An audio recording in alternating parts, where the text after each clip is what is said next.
Non è stato un anniversario per ricordare il passato, ma un momento di festa per festeggiare 50 anni di vita di tutte quelle persone che sono passate dalla casa di Cassegro.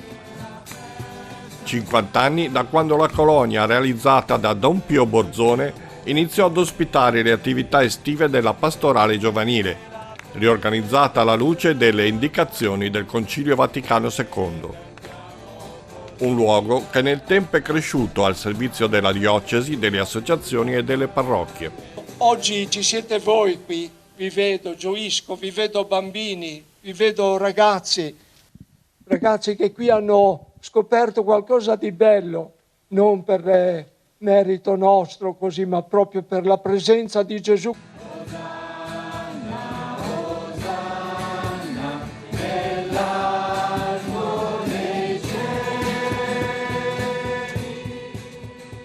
Cassegro da sempre è stata la casa di tutti e in particolar modo ha aperto le sue porte alle persone più deboli. Una realtà che ha saputo integrarsi anche con il territorio. Oggi è un grande giorno di festa per tutti noi, per Cassegro, ma soprattutto anche per Varese Ligure, perché migliaia di persone, migliaia di ragazzi sono passati di qua.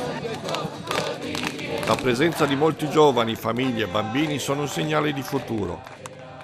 Negli anni Cassegro si è ampliato con nuovi spazi dedicati alla preghiera e all'accoglienza. Abbiamo la casa centrale qui che